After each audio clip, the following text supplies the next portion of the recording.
Tunafikiri TFF wachukue ile mechi, wakae na wakufunzi wa waamuzi wa nchi hii, wakae na kamati ya waamuzi wa nchi hii, aitwe na waziri wa michezo na wadau wa mpira wote, watafute hall kubwa, waamuzi wetu waangalie ile video mara 8 kwa siku, asubuhi mara 2, mchana mara 2, jioni mara 2, usiku mara 2.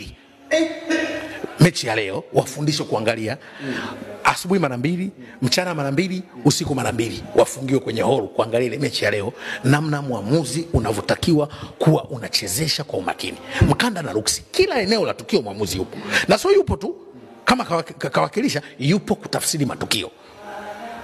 Matukio yote yanayohusiana na line 1 yametafsiriwa. Matukio yote yanayohusiana na line 2 yametafsiriwa. Sisi kwetu inakuwa sio. Sasa tunajiuliza wana shida gani hawa? Lakini ukirudi ndani waangaliwe ubora wa waamuzi wetu. Leo hawa wamekuja kutupa somo darasa. Ndio nikisema leo tumefunzwa mkanda na ruksi. Wamekuja kutoa mafunzo kwa vitendo wale waamuzi. Sasa mimi sitaki waje tena, ila tutumie ile video ya leo, wafungiwe marefa wetu, waangalie mara 8 kwa siku. Asubuhi mara 2, mchana mara 2, jioni mara 2, usiku kabla hajaenda kulala waangalie mara 2. TFF wakiwepo, viongozi wa mpira wote wakiwepo, na timu zikiwepo, kuangalia waamuzi wetu wanashindwa kufanya vile kwa sababu gani? Wamelogwa? Wana shida gani? Sio kuwaleta wale kila siku, ila tutumie ile video kutufunza, kwa sababu tumewalipa wale. Kile tuangalie, na baada ya hapo waangalie na kulipa waamuzi wetu, kwa sababu naona leo ilikuwa ni aibu ya mfumo wa mpira wa nchi. Nimekuwa nikisema mara nyingi, sisi hatuna mfumo mzuri wa mpira wa nchi. Sisi tunaangalia uwekezaji kwenye mpira. Leo wamekuja kutufundisha wale mechi inachezeshwaje. Hakuna ujinga, hakuna kuleta upuzi, hakuna kubabaisha. Unachezeshwa mchezo wa mpira kwa sababu unapendwa na wengi, yakitokea makosa wale. Sasa tunatoa mfano.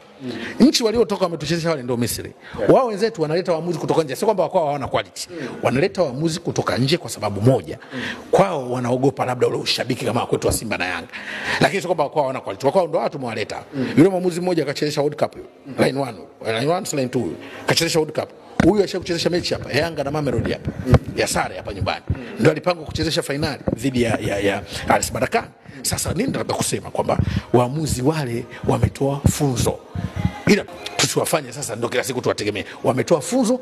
TFF kwa kuwa wamelipia ile mechi, ndio anakalisha waamuzi wetu wanaonyeshwa kila siku mara 8 kwa siku, alafu ndo wanaenda kwenye zokopa testi zao, waonyeshe huyu mwenyekiti wa waamuzi mpya si nani ule kateuliwa, angalia ile waamuzi wake wanashindwa nini, kamati ya waamuzi wanashindwa nini, wakae wasusane. Tena nasema hiyo ingewezekana tupatuitwe wote wadau wa mpira Mlimani City, tuangalie pamoja na waamuzi ile mechi, kwa sababu ya kujifunza, kwa sababu hili ni tatizo na wamekuja kutoa funzo kwa vitendo.